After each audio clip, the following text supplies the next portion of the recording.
Hello welcome to my YouTube channel. आज चाहिँ म किम्ची बनाउन गइरहेकी छु।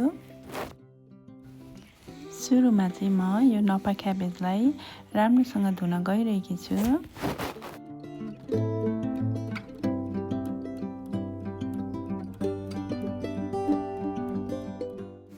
राम्रोसँग सफा गरिसकेपछि अब यसलाई चाहिँ 4 भागमा काट्ने।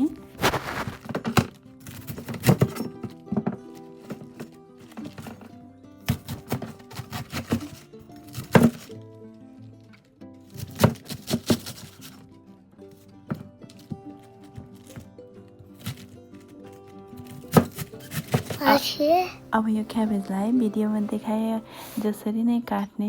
हजुरहरूलाई आफूलाई जुन सेप मनपर्छ त्यही अनुसार काट्नु हुँदा हुन्छ। मलाई चाहिँ यसरी काटेको सजिलो लाग्छ। क्याबेजलाई एउटा सफा भाँडामा राख्ने।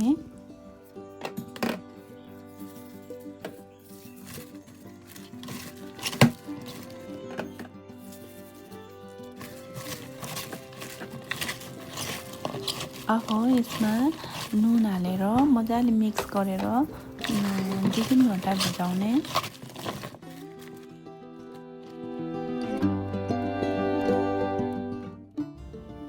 दुई 3 घन्टा पानीमा भिजिसकेपछि चाहिँ यसरी पानी निस्किन्छ। पानी सबै फाल्ने अनि फेरि यो क्याबेजलाई राम्रोसँग धुने।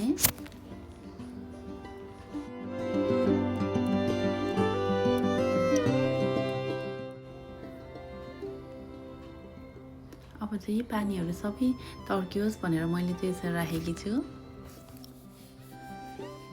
अब यहाँ चाहिँ मैले प्याज, अदुवा, लसुन अनि पियर लिएकी छु।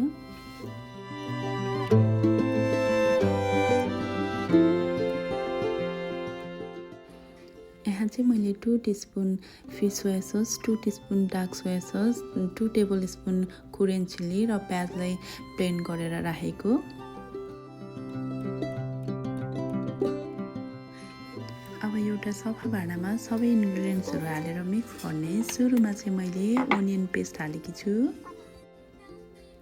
अब चाहिँ म 2 tablespoon Korean chilli powder हाल्न गइरहेकी छु। 2 टिस्पुन डार्क सोया सस पनि त्यसमै हालेँ। 2 टिस्पुन फिस सोया सस। अब यहाँ सबै इन्ग्रिडियन्ट्सहरू राम्रोसँग मिक्स गर्ने। मैले यहाँ 1 टेबल स्पुन गोचुगाङ पेस्ट पनि राखेँ। हजुरहरूसँग गोचुगाङ छैन भने नराख्दा पनि हुन्छ। यो चाहिँ अप्सनल हो, राख्दा पनि भयो नराख्दा पनि भयो। यो पेस्ट चाहिँ अब रेडी भयो। यसमा चाहिँ मैले काटेको स्प्रिङ अनियन राखेँ अनि त्यसमा अघि काटेको नपा क्याबेज पनि हालेर राम्रोसँग मिक्स गर्ने।